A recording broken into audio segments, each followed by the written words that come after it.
¿Alguien más? Señor.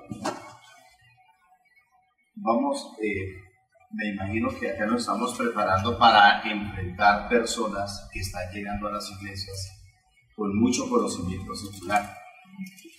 Si un científico coge estos datos de que un día es como 1000 años y 1000 años como un día y lo multiplica por 120, ahí ellos se pegan para decir que es la antigüedad de la tierra existente desde la creación de Dios, que son 42.800 millones de años que tiene la tierra.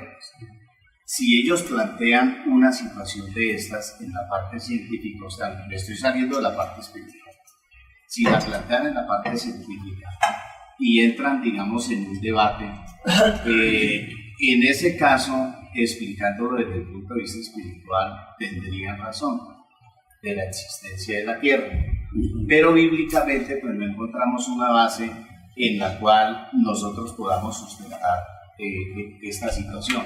¿Cómo responderíamos y cómo haríamos ahí a un tipo de pregunta de estas?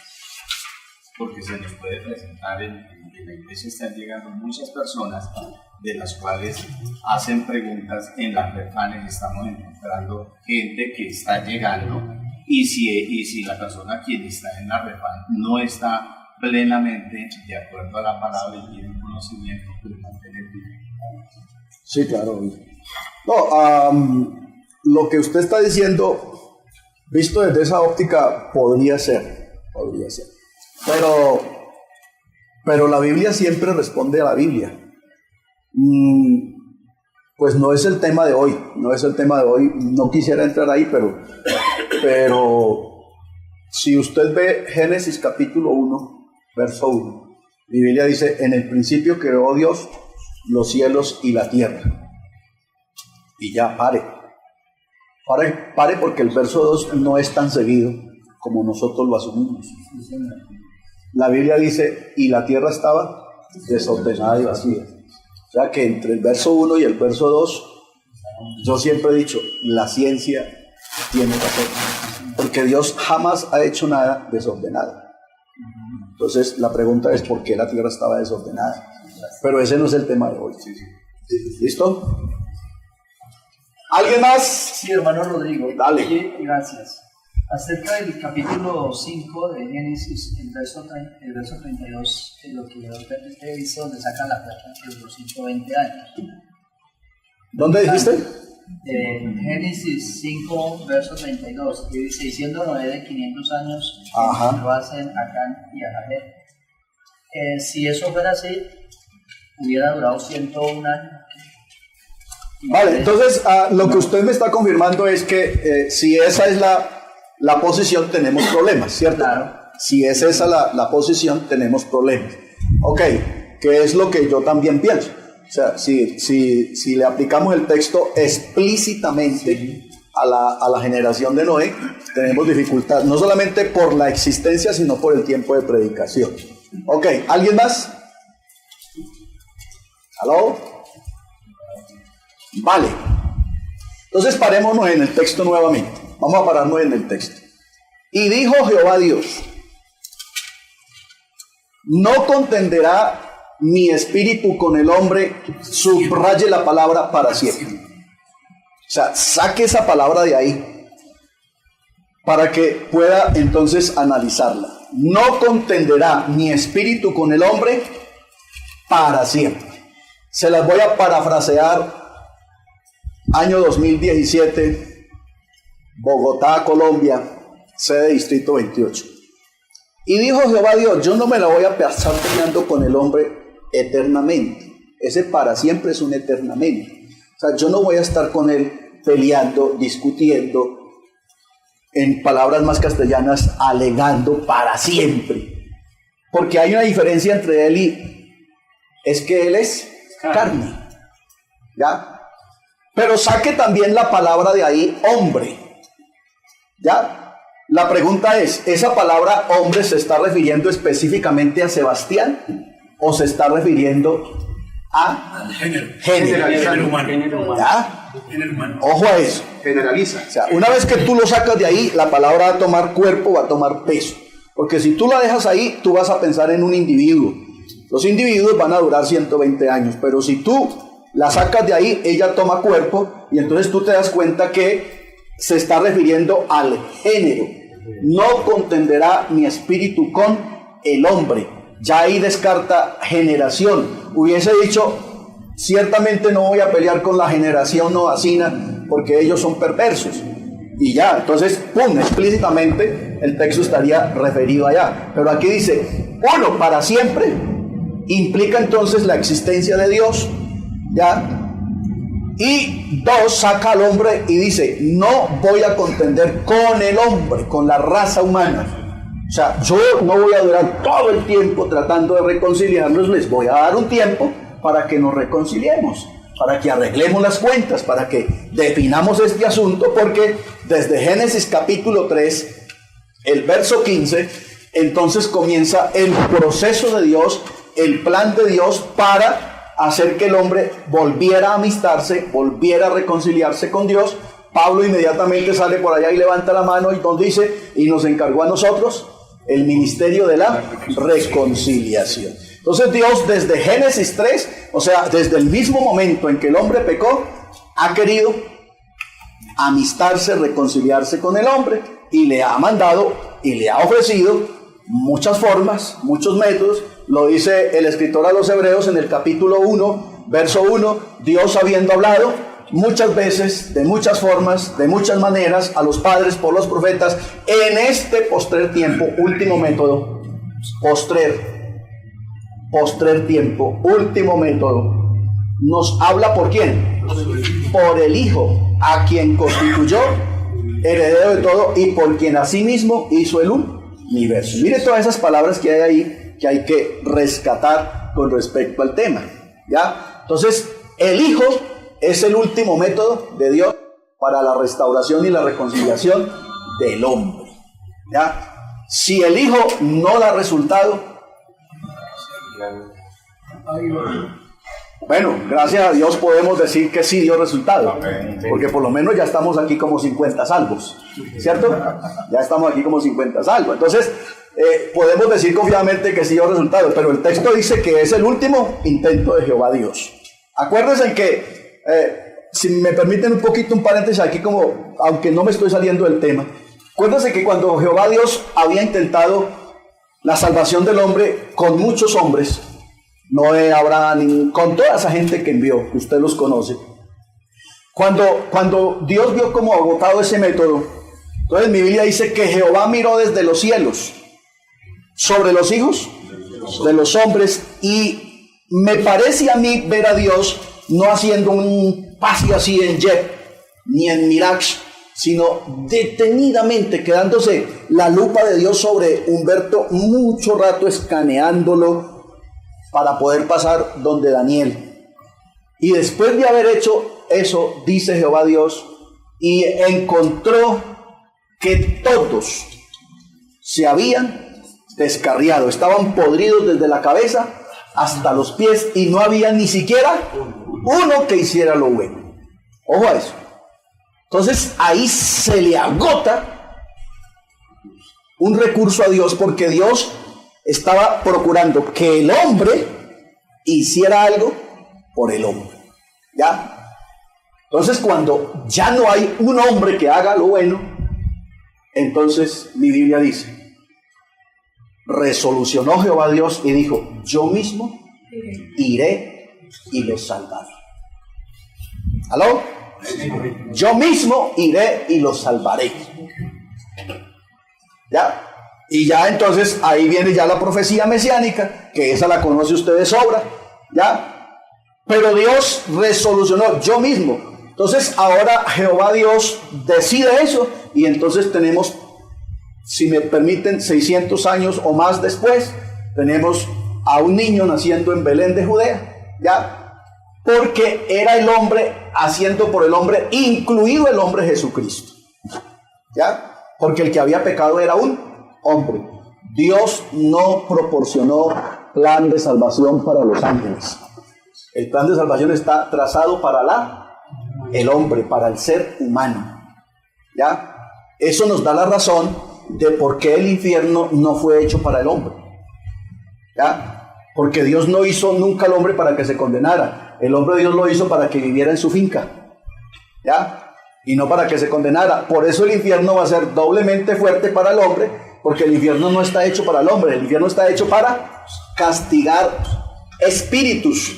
Pero al hombre le va a tocar ir allá, aguantar la candela, que va a ser mucho más fuerte porque está hecha para demonios. ¿Estamos? Volvemos entonces al círculo. ¿Sí? Volvemos al círculo. Entonces, está claro que Génesis 6:3 tiene dos cosas bien definidas. Uno, que está hablando de ¿qué? De la existencia de Dios, ¿cierto? Para siempre. O sea, yo no voy a pelear con el hombre para siempre. Y que la palabra hombre no tiene que ver con un individuo, sino con la raza humana. Con la raza humana. O sea, la existencia de la raza humana va a ser de 120 años. Ahora, ¿cómo hacemos la conversión para que esos 120 años nos dé la razón de lo que estamos diciendo? Entonces usted ve que en el libro de Levíticos aparece la ley del jubileo. ¿Sí? Aparece la ley del jubileo.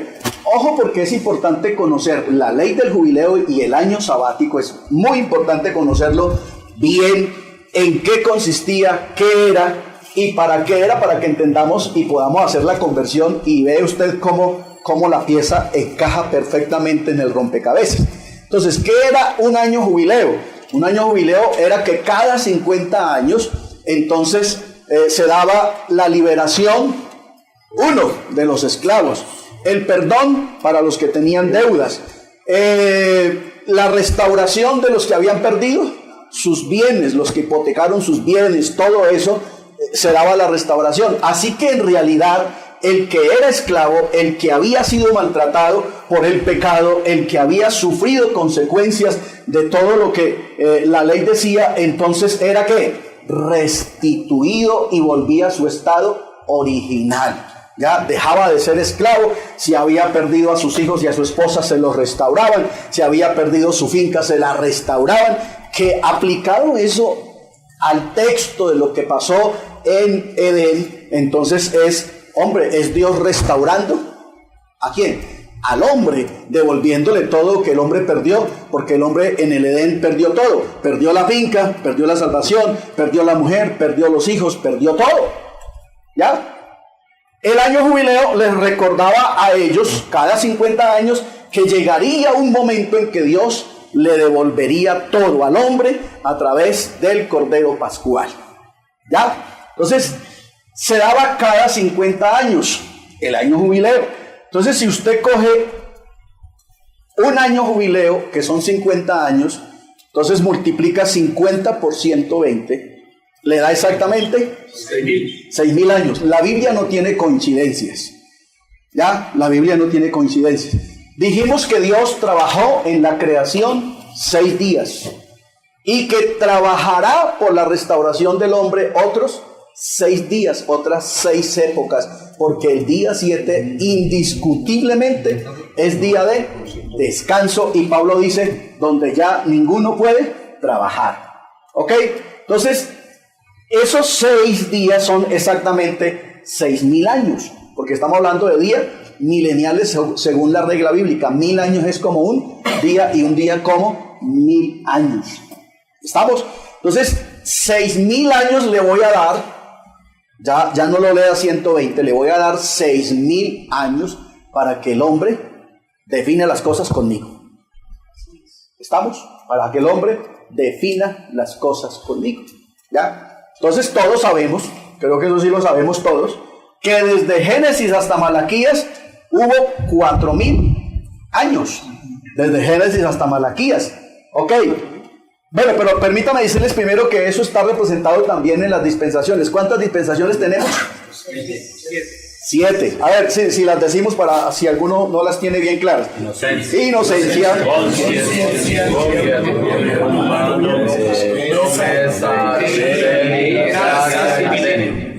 Y reino. ¿Ok? ¿Cuántas? 7. ¿Ok? 7. Hasta la dispensación 6,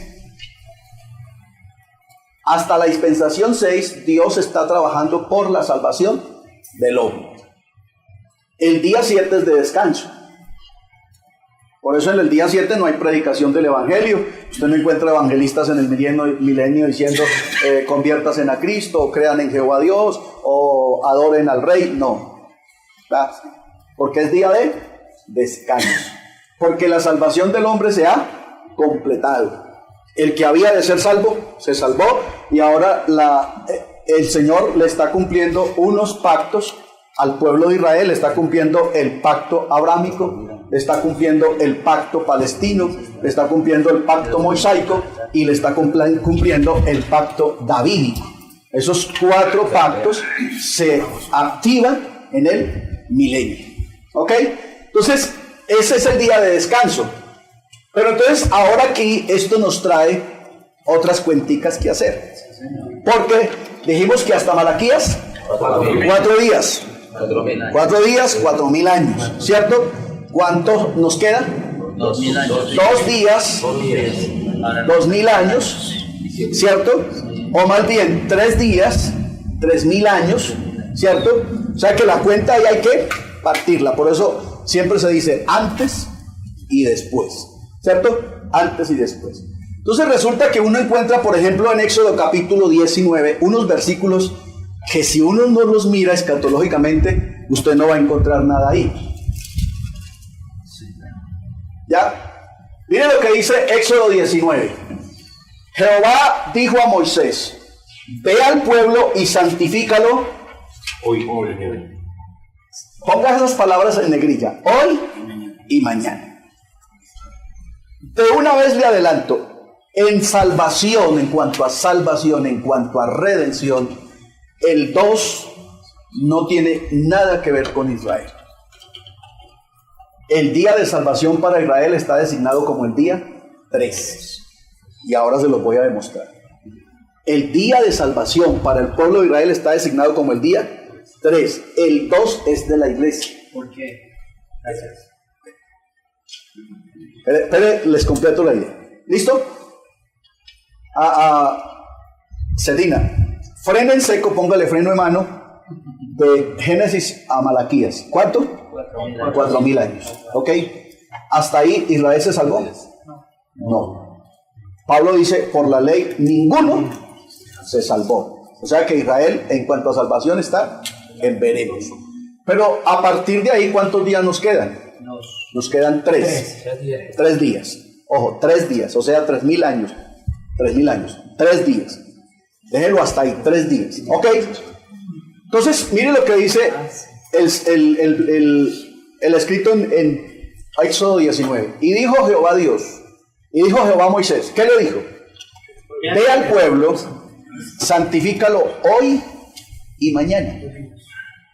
¿Ya? Pero mire lo que sigue diciendo. Y laven sus vestidos. Esa expresión es de la iglesia. ¿Quiénes son los que han lavado sus vestidos en la sangre del Cordero y los han emblanquecido? La iglesia. Aunque ellos sí lavaron sus vestidos ahí, no es una práctica judía, es una práctica para la iglesia y que es netamente espiritual. Pero mire lo que sigue diciendo. Y estén preparados para el día 3. Ahora sí entró Israel. Estén preparados para el día 3, porque al 3 día me apareceré sobre la cumbre del monte. Y escuche otra expresión, a ojos de todo el pueblo. Mi pregunta es, ¿Israel vio a Jehová Dios ese día? No lo vio. ¿Pero en la segunda venida lo verá? Sí, así es. Todo ojo libre. Entonces, note que ahí hay unas expresiones escatológicas que, claro, uno lo mira y dice, no, esto es netamente para el pueblo de Israel, y uno lo asume en la escena. Pero cuando ya tú vas más allá y lo miras desde esa óptica, note que dice, laven sus vestidos hoy y mañana. Ese fue un acto, un ceremonial que el pueblo de Israel sí hizo, pero que está implícito mirándolo escatológicamente, porque el 2 tiene que ver con la salvación de los gentiles, de la iglesia. el 3 tiene que ver con la salvación de Israel. ¿Está claro hasta ahí? Ojo a esto. No vaya a perder de vista eso. Vea lo que dice aquí. Y la gloria de Jehová reposó en el monte de Sinaí y la nube cubrió. ¿Por cuántos días? 6 días. Por 6. Por 6 días está la gracia, la gloria de Dios sobre la tierra. ¿Pero qué? Pero al séptimo día, que es también el día 3. Acuérdense, el séptimo día es el día 3 a la vez. ¿Ya? ¿Sí? ¿Vamos bien hasta ahí? El séptimo día es a la vez el 3, porque 4 hasta Malaquías y 3 de ahí en adelante. ¿Ya? Si usted sigue contando 5, 6, está bien, y 7. Pero como usted paró ahí, porque tiene que parar obligatoriamente, porque hasta Malaquías, Israel y de ahí en adelante la iglesia o la gracia. Entonces dice, y la gloria de Jehová reposó sobre el monte Sinaí y la nube cubrió por 6 días, pero al séptimo día llamó a Moisés. ¿Desde dónde? ¿Desde dónde lo va a llamar el Señor a usted? Desde la nube. ¿Cómo son las características de la segunda venida de Cristo? Que todo ojo lo verá y pondrá sus pies sobre el monte, los olivos. Pero mire esta declaración tremenda. Aquí está la revelación de Oseas.